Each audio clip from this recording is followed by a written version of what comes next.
একটা হকপন্থী মুসলমান যদি কোনো রাস্তা দিয়ে হাঁটে, ঘাস পর্যন্ত তাকে স্বাগত জানায়। ফেরেশতারা তাদের ডানা বিছিয়ে তাদেরকে স্বাগত জানায়। কিসের ভয় আপনার? আল্লাহর নাম করে বলেন আল্লাহু আকবার। আল্লাহ সবার চাইতে বড়, আল্লাহ সবার চাইতে বড়, আল্লাহ সবার চাইতে বড়। বৃহস্পতিবার ঐতিহাসিক রায়, সুপ্রিম কোর্টের বিবাহিত অবিবাহিত সবারই আইনি পথে গর্ভপাতের অধিকার আছে। বলছেন জ্ঞান ভিত্তিক সমাজ, কিসের জ্ঞান? ভারতের সুপ্রিম কোর্ট রায় দিচ্ছে নারী পুরুষ যদি জেনা ব্যভিচার করে এটা করা যাবে, এটা তাদের নিজস্ব ব্যাপার, মানুষের ব্যক্তিগত ব্যাপার, এখানে কিছু বলার নাই।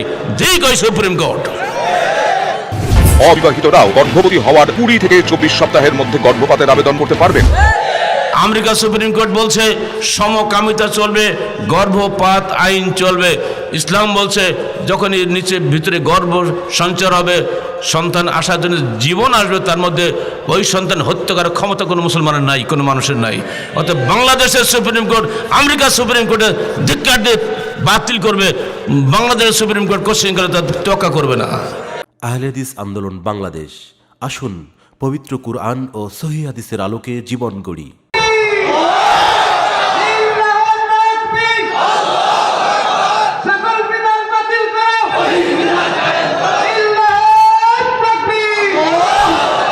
স্লোগান দিতেও ভয় আপনাদের নাকি? এই স্লোগানে স্তব্ধ করার ক্ষমতা বাংলাদেশ সরকারের নাই। বাংলার মুসলমান তার রক্ত দিয়ে স্লোগান দেবে। এটা আল্লাহ আকবার বলে বাংলাদেশ জয় করতে পারে, কিছুই লাগে না। শুধু আল্লাহ আকবার দিয়ে চলবে, শুধু তাই না, আমাদের ভয়ে হাক্কাল হুত ফিল বাহার, সমুদ্রের মাছ পর্যন্ত আপনাকে সম্মান করে। একটা হকপন্থী মুসলমান যদি কোনো রাস্তা দিয়ে হাঁটে, ঘাস পর্যন্ত তাকে স্বাগত জানায়। ফেরেশতারা তাদের ডানা বিছিয়ে তাদেরকে স্বাগত জানায়। কিসের ভয় আপনার? আল্লাহর নাম করে বলেন আল্লাহু আকবার। আল্লাহ সবার চাইতে বড়, আল্লাহ সবার চাইতে বড়, আল্লাহ সবার চাইতে বড়। দুর্বল, হতাশা, এত ভক্ত কেন? থাক। ভীত কাপুরুষ কিনা, ভীত কাপুরুষ দিয়ে কোশ্চিন কালে দিন কায়েম হবে না। দিন কায়েম হবে সাহসী মানুষের মাধ্যমে। ওই একজন আব্দুল বের রওয়াই যথেষ্ট। একজন আব্দুল বের রওয়াই 3000 বাহিনী 2,40,000কে উড়িয়ে দিয়েছে সেই জমানায়। এই যুগেও মুসলমানদের হুঙ্কারের সামনে কেউ টিকতে পারবে না। খুলনা বিশ্ববিদ্যালয়ের ছাত্ররা এখানে থাকে, রাজশাহী বিশ্ববিদ্যালয়ের ছাত্র আবাসিক হলে থাকে, একদিকে হলে মেয়েরা থাকে, একদিকে হলে ছেলেরা থাকে। তারা যদি একটা শাড়ির বিনিময়ে বলে তুমি আমার 1 মাসের বউ, এই ঠিকা বিবাহ, তারপরে আর 1 মাস পরে আর একটার সঙ্গে বলে তোমাকে একটা ব্লাউজ দেবো, তুমি ওর 1 মাসের বউ হবে। আর এখন তো ছেলেবিলি হওয়া লাগে না, এমনি যে সব করা যায়। রাজামায়ের কারবার আছে না এখন সব। বাবা টাকা পাঠাচ্ছে আর ছেলে আর মেয়ে ফুর্তি করে বেড়াচ্ছে।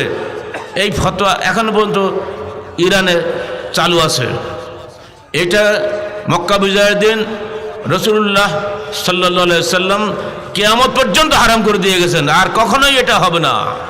বলছেন জ্ঞান ভিত্তিক সমাজ, কিসের জ্ঞান? ভারতের সুপ্রিম কোর্ট রায় দিচ্ছে নারী পুরুষ যদি জেনা ব্যভিচার করে এটা করা যাবে, এটা তাদের নিজস্ব ব্যাপার, মানুষের ব্যক্তিগত ব্যাপার, এখানে কিছু বলার নাই। যেই কয় সুপ্রিম কোর্ট। বাংলাদেশের সুপ্রিম কোর্ট কোশ্চেন করে এটা মেনে নিতে পারে না, এটা মুসলমানের supreme court. America supreme court বলছে সমকামিতা চলবে, গর্ভপাত আইন চলবে। ইসলাম বলছে যখনই নিচে ভিতরে গর্ভ সঞ্চার হবে, সন্তান আসার জন্য জীবন আসবে, তার মধ্যে ওই সন্তান হত্যা করার ক্ষমতা কোনো মুসলমানের নাই, কোনো মানুষের নাই। অর্থাৎ বাংলাদেশের সুপ্রিম কোর্ট আমেরিকা সুপ্রিম কোর্টে ধিক্কার দিয়ে বাতিল করবে, বাংলাদেশের সুপ্রিম কোর্ট কোশ্চেন করে তার তোয়াক্কা করবে না।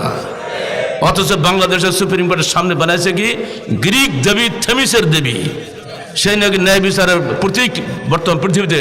যেই এই দেশের হাইকোর্টের আইনজীবীদের, ব্যারিস্টারদের, যারা সবচেয়ে বেশি আইন জানে, তাই এটা জানে না জানো মুসলমান?